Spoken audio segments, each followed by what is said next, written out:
Colours Kannada ವಾಹಿನಿಯ biggest reality show big boss Kannada season 12ರ ಮೇಲೆ ಕಿರುತೆರೆ ವೀಕ್ಷಕರು ಸಿಕ್ಕಾಪಟ್ಟೆ ನಿರೀಕ್ಷೆಯನ್ನು ಇಟ್ಟುಕೊಂಡಿದ್ದಾರೆ. ಈ ಬಾರಿ ಸುದೀಪ್ ಅವರು ನಿರೂಪಣೆ ಮಾಡೋದಿಲ್ಲ ಎಂಬ ಟಾಕ್ ಕೇಳಿ ಬಂದಿತ್ತು.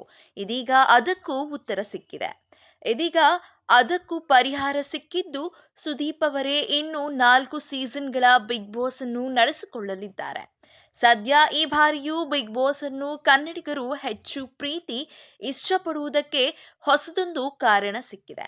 ಬಿಗ್ ಬಾಸ್ ಮನೆಯಲ್ಲಿ ಇರುವ ಸ್ಪರ್ಧಿಗಳು ಕನ್ನಡದಲ್ಲೇ ವ್ಯವಹರಿಸಬೇಕು ಎಂಬ ಆಜ್ಞೆಯನ್ನು ಆರಂಭದಲ್ಲೇ ನೀಡಲಾಗಿರುತ್ತದೆ. ಆದರೂ ಸ್ಪರ್ಧಿಗಳು ಕೆಲವೊಮ್ಮೆ ಅತಿಯಾದ ಇಂಗ್ಲಿಷ್ ಬಳಕೆಯನ್ನು ಮಾಡಿರುವುದು ಈ ಹಿಂದೆ ವೀಕ್ಷಕರಿಗೆ ಬೇಸರ ತರಿಸಿತ್ತು. ಅಲ್ಲದೆ ಕಿಚ್ಚ ಸುದೀಪ್ ಅವರು ಕೂಡ ಸ್ಪರ್ಧಿಗಳಿಗೆ ಈ ಬಗ್ಗೆ ಹಲವು ವಾರ್ನಿಂಗ್ ಅನ್ನು ನೀಡಿದ್ದರು. ಇನ್ನು ಸ್ವತಃ ಕಿಚ್ಚ ಸುದೀಪ್ ಅವರು ಶೋನಲ್ಲಿ ಕನ್ನಡಕ್ಕೆ ಸೂಕ್ತ ಗೌರವ ಸಿಗುತ್ತಿಲ್ಲ ಎಂಬ ಕಾರಣಕ್ಕೆ ತಾವು ಶೋವನ್ನು ನಡೆಸಿಕೊಡುವುದಿಲ್ಲ ಎಂದು ಹೇಳಿದ್ದರು ಎನ್ನಲಾಗಿತ್ತು. ಅದೆಲ್ಲದರ ಎಫೆಕ್ಟ್ ಎಂಬಂತೆ ಈ ಬಾರಿಯ ಬಿಗ್ ಬಾಸ್ ಲೋಗೋದಲ್ಲಿ ಒಂದು ವೈಶಿಷ್ಟ್ಯ ಕಂಡು ಬಂದಿದೆ. ಅದೇನು ಕನ್ನಡ ಅಂಕಿ. ಹೌದು, ಈ ಸಲದ ಬಿಗ್ ಬಾಸ್ ಲೋಗೋವನ್ನು ಗಡಿಯಾರದ ಮಾದರಿಯಲ್ಲಿ ಡಿಸೈನ್ ಮಾಡಲಾಗಿದೆ. ಸಾಮಾನ್ಯವಾಗಿ ಗಡಿಯಾರದ ಮಾದರಿಯಲ್ಲಿ 3, 6, 9, 12 ಅಂಕಿಗಳನ್ನು ಹೆಚ್ಚು ಬಳಸುತ್ತಾರೆ. ಅದೇ ರೀತಿ ಇಲ್ಲೂ ಬಳಸಿದ್ದಾರೆ. ಅದು ಕೂಡ ಕನ್ನಡದ ಅಂಕಿಗಳನ್ನು ಬಳಕೆ ಮಾಡಿರುವುದು ಕನ್ನಡಿಗರ ಖುಷಿಗೆ ಕಾರಣವಾಗಿದೆ.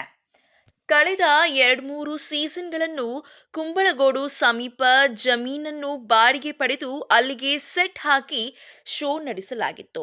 ಆದರೆ ಈ ಬಾರಿ ಪುನಃ ಇನ್ನೋವೇಟಿವ್ ಫಿಲ್ಮ್ ಸಿಟಿಗೆ ಬಿಗ್ ಬಾಸ್ ಮನೆ ಶಿಫ್ಟ್ ಆಗುತ್ತಿದ್ದು ಅಲ್ಲಿಯೇ ಮನೆಯ ವಿನ್ಯಾಸದ ಕೆಲಸಗಳು ನಡೆಯುತ್ತಿದೆಯಂತೆ. ಇನ್ನು ಸೆಪ್ಟೆಂಬರ್ ಕೊನೆ ವಾರದಿಂದ ಬಿಗ್ ಬಾಸ್ ಕನ್ನಡ ಸೀಸನ್ 12 ಆರಂಭವಾಗುವ ಸೂಚನೆ ಇದೆ. ಕಲರ್ಸ್ ಕನ್ನಡ ವಾಹಿನಿಯು ಈ ಬಗ್ಗೆ ಅಧಿಕೃತ ಮಾಹಿತಿಯನ್ನು ಇನ್ನಷ್ಟೇ ನೀಡಬೇಕಾಗಿದೆ. ಇದೇ ರೀತಿಯ ಬಿಗ್ ಬಾಸ್ ಅಪ್ಡೇಟ್ಗಳಿಗಾಗಿ ಈ ಕೂಡಲೇ ನಮ್ಮ ಚಾನೆಲ್ ಅನ್ನು ಸಬ್ಸ್ಕ್ರೈಬ್ ಮಾಡಿ, ಹಾಗೆ ಪಕ್ಕದಲ್ಲಿ ಕಾಣುವಂತಹ ಬೆಲ್ ಐಕಾನ್ನ ಕ್ಲಿಕ್ ಮಾಡಿ.